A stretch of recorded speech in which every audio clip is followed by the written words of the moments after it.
मानव जाति को हमेशा ये लगता है कि हमें सब कुछ पता है, पर ऐसी बहुत सारी चीज़ें हैं जिसके बारे में हमें बहुत कम पता है, जैसे कि भूत, प्रेत, आत्मा या हिमालयन येटी। हिमालयन येटी के बारे में बाद में बातें करेंगे, पहले सिर्फ हिमालयाज़ के बारे में बात करते हैं। दुनिया का एक ऐसा हिस्सा जो बहुत कम एक्सप्लोर किया गया है सदियों से। ना ही चाइनीज़ फौज, ना ही पश्चिमी फौज, ना ही ब्रिटिशर्स हिमालयाज़ को पूरी तरह से एक्सप्लोर कर पाए। हमें ये भी नहीं पता कि क्या भारतीय समाज ने पूरी तरह से हिमालयाज़ को एक्सप्लोर किया है या नहीं। लोग कहते हैं कि at least 50% of the Himalayas is unexplored. तो ये सोचो कि हिमालयाज़ के अंदर कितने सीक्रेट्स बसी हुई हैं, कितनी ऐसी चीज़ें जिसके बारे में हमें कुछ नहीं पता, कितने छिपे हुए जानवर, कितनी छिपी हुई कहानियाँ। आज के व्लॉग में ऐसी ही कुछ छिपी हुई हिमालय की कहानियाँ, जहाँ हम थोड़े से अजीब और करीब चीज़ों के बारे में बात करेंगे। ऑकल्ट जो है अंग्रेजी में एक शब्द जो है कि बहुत प्रचलित हो गया। देखिए, भूत का सरल शब्द यह है कि जो पास्ट में था, मतलब है। 2 दिन पहले आपने मुझे एक बहुत ही इंटरेस्टिंग स्टोरी बताई थी। ऑडियंस और मेरे भाइयों के साथ एक बार आप वो स्टोरी शेयर कर दो। तो ये जो मैंने आपको स्टोरी सुनाई थी, दिस वाज लाइक 12-13 साल पहले की बात है, जब मैं बद्रीनाथ से वापस आ रहा था। हम 4 दोस्त थे। तो हम लोग जब चोपता से आगे निकले तो मैं काफ़ी देर से देख रहा था, एक गाड़ी मेरे से आगे चल रही थी, बलिनो नंबर थी वो। तो गाड़ी मेरे से लगभग 200-300 मीटर आगे चल रही थी। तो एक पॉइंट ऐसा आया जहाँ पर एक टर्न के बाद अप्रॉक्सीमेटली 1 या 1.5 किलोमीटर की सीधी रोड थी। So that is a rare sight in Himalayas. वो मेरे आगे गाड़ी मुड़ी, मैंने उसके पीछे गाड़ी मोड़ी, लेकिन आगे जाकर जैसे ही मैंने देखी तो गाड़ी मुझे वो पूरे 1.5 किलोमीटर के स्ट्रेच में, सीधा विजिबल स्ट्रेच था, वो गाड़ी दिखी नहीं मुझे कहीं पर भी। तो थोड़ी देर बाद मुझे वो गाड़ी अपने रियर व्यू मिरर में पीछे दिखी। ठीक है, हो गया होगा। अब मैं वहाँ से थोड़ा सा और आगे निकला तो अगले 2 मोड़ के बाद मुझे वो गाड़ी फिर आगे दिखी अपने। अभी ठीक है। अब ऐसा 2-3 बार जब हुआ तो मैंने सोचा, मैंने कहा देखो तो सही चक्कर क्या है। मैंने गाड़ी साइड में रोक दी। उसके बाद जब गाड़ी मैं दोबारा बैठने लगा तो वो गाड़ी मेरे फिर पीछे से आ रही है गाड़ी। तो मैंने कहा गाड़ी को रोकूंगा और रोक करके देखना है मैंने कि इसमें है क्या, पंगा क्या है। तो गाड़ी आई, मैंने उसको हाथ दिया यूँ दूर से।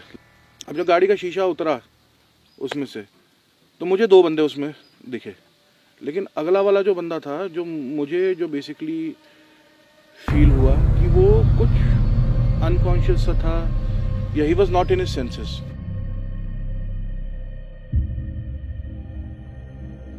मैंने उससे पूछा, मैंने कहा आप ऐसे कैसे करें? तो उन्होंने कोई खास जवाब नहीं था। कह रहे आप चलिए, अब हम आपको डिस्टर्ब नहीं करेंगे। जो गाड़ी चला रहा था बंदा, लेकिन मैं दूसरे बंदे से देखा, मुझे उसके साथ कोई कॉन्वर्सेशन नहीं हुई। अब ये बात आई गई हो गई, ख़त्म हो गई वहीं पर बात। तो जब हम चमोली पहुँचे तो बोलता यार तूने उस बेचारे आदमी को ऐसे ही डरा दिया। मैं कहा मैं तो दोनों को मारता, सालों को निकाल के। तो दोनों को मारता? मेरे गाड़ी में तो एक ही आदमी था। मैंने कहा तुम पागल हो गए हो। मैं कहा 2 आदमी बैठे हुए थे गाड़ी में। तो वो लोग आज भी उस बात को बोलते हैं कि उस गाड़ी में जो है एक ही बंदा था जो चला रहा था। मैं आज भी उस बात को बिलीव नहीं करता हूँ, क्योंकि मुझे 100% यकीन था कि उस गाड़ी में 2 ही बंदे थे। हम गाड़ी लेके जा रहे थे, तो हम लोग वहाँ से जलंधर की तरफ जा रहे थे। तो रास्ते में एक स्टेशन आता है लठियानी करके, तो वहाँ पे ये हुआ था। तो वहाँ पे वो उसने हाथ दिया। नहीं, मतलब उन्हें लिफ्ट चाहिए थी, क्योंकि उस टाइम बसेज इतनी ज़्यादा नहीं होती थी, तो लोग ट्रक वालों से लिफ्ट ले लेते थे। तो इसलिए उसने लिफ्ट के लिए वो गाड़ी में आई थी। तब मैंने उसको देखा। चेहरा याद है उनका? हाँ, चेहरा नॉर्मल जैसे लेडीज होती है सेम वैसे था। तो जैसे उसने हाथ दिया, लिफ्ट मांगा, हमने उसको लिफ्ट दिया। जब वो गाड़ी के अंदर आ गई तो जो मेरे उस्ताद थे तो वो सिगरेट जला रहे थे। तो वो लेडीज़ थी तो उन्होंने सिगरेट बंद कर दिया थोड़ी देर के लिए कि अब वो बैठ गई अंदर। लेकिन जब उनकी नज़र उसके पाँव की तरफ गई तो उसके पाँव उल्टे थे। तो उन्होंने एकदम से जैसे माचिस की जलाई तो वो एकदम खिड़की से बाहर भागी और ऐसा करते हुए चिल्लाते हुए गई कि मैं जल गई जल गई जल गई। तो उस टाइम मतलब वो खुद मैंने अपनी आंखों से देखा था, फिर गायब हो गई, मतलब दिखी ही नहीं उसके बाद।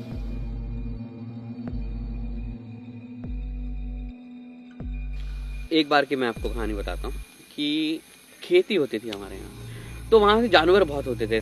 तो मैं, नाना जी, कभी मामा, हम लोग मचान पे बैठते थे खेत में, जो है वो वॉच टावर जैसे लगा के। तो वो कहते थे कि देखो इनका भी हिस्सा है, इनको भी खाने देना चाहिए। एक दिन क्या हुआ, हमने देखा कि वाइल्ड बोर दौड़ते आ रहा है खेत के बीच में। अब ये कभी नहीं होता, तो कि खेतों के बीच में डायरेक्ट कहाँ से पैदा थोड़ी हो जाएगा। अब खेत की ना अलग अलग सेक्शन होती है, तो एक सेक्शन में जब घुसा तो वाइल्ड बोर था, अगले सेक्शन में वो हिरण बन गया, अगले सेक्शन में आया तो बड़ा सा एक पक्षी बन गया, क्रेन जैसा। फिर वो जब हमारे मचान के पास आई तो वो औरत बन गई। और मुझे नाना जी ने सिर्फ एक चीज कहा था कि तो आवाज मत कर। तो मैंने आवाज नहीं की, मैं चुपचाप बैठ गया। और वो मेरे आंखों के सामने वो जो औरत थी वो एक छोटी सी चूहिया बन गई, चूही।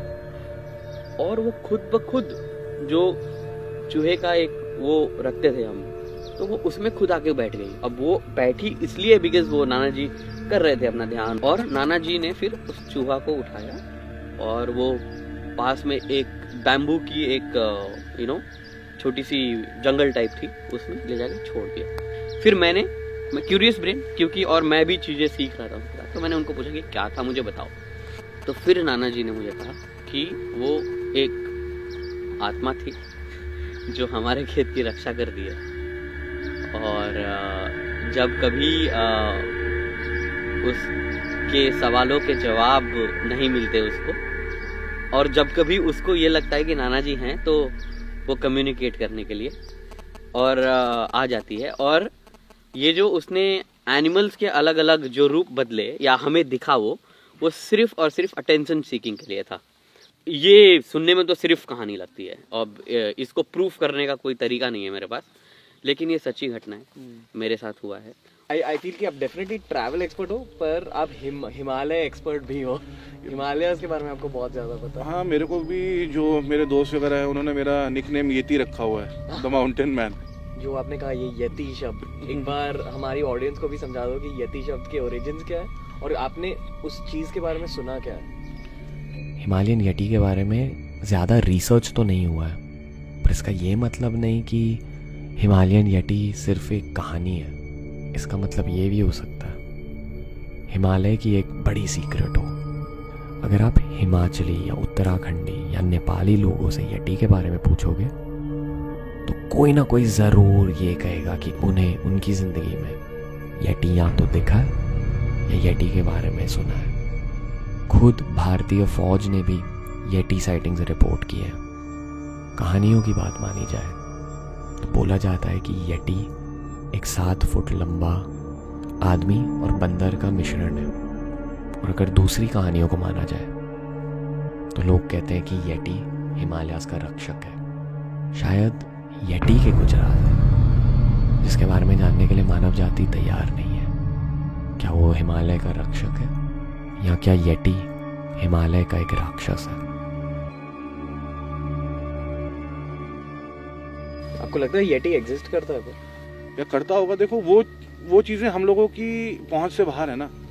अब हम लोग अगर हिमाचल घूमने जा रहे हैं तो हिमाचल में घूम लिए शिमला, कुल्लू, मनाली, अब जो जहाँ तक रोड जा रही है वहाँ तक तो हम चले गए, लेकिन उस रोड के ऊपर जहाँ पर इंसान की पहुँच नहीं है, जो बर्फ से ढके हुए पहाड़ हैं। अब कहने को तो लोग बर्फ से ढके हुए पहाड़ों को भी चढ़ते हैं, दे climb those mountains, but they would not cover it in the diameter and the whole thing. So you are absolutely unaware about that life, कि वो जो लाइफ है कि वहाँ पे कोई लाइफ होती भी होगी या नहीं होती होगी। तो डेफिनेटली है, बहुत सारी लाइफ एग्जिस्ट करती होगी। सो मेरा भी ये मानना है कि उनका अगर कोई दुनिया है तो we should not try to intrude. वैसे यार ह्यूमंस पूरी की पूरी धरती में तो हम लोग इंट्रूड कर चुके हैं, तो एटलीस्ट कुछ स्पेस ओपन छोड़ देना चाहिए एक दूसरी लाइफ के लिए भी। यति के बारे में आपने भी सुना? हाँ, यति के बारे में सुना है। क्या बोलते हैं लोग? लोग बोलते हैं कि है, मतलब स्नोमैन है भी। पीछे जैसे खबर सुनी थी कि एक आर्मी वाले को दिखा है, जो बहुत बड़ा पैर था, जो निशान देखे थे, तो उन्होंने फेसबुक पे भी डाला था। तो बोलते हैं कि है। आपने यति के बारे में सुना है लोकल्स के थ्रू?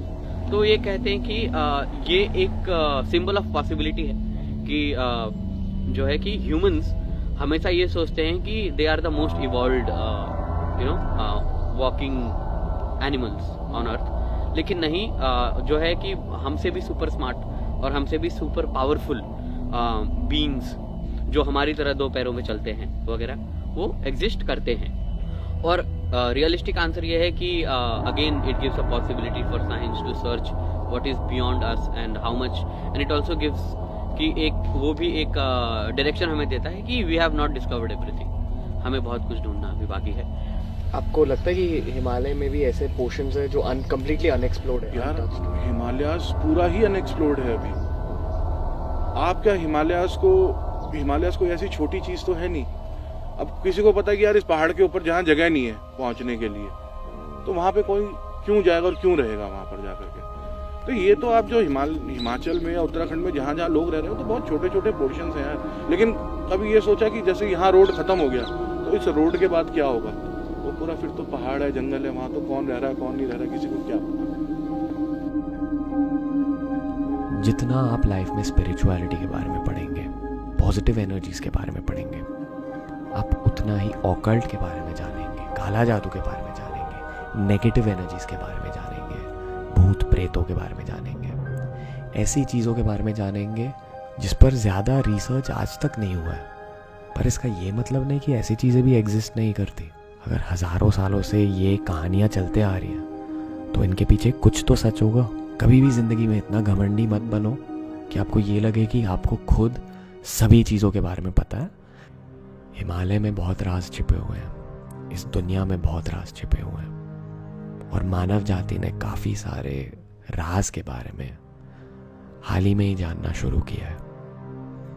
ये था हमारा हिमालय हॉरर स्पेशल।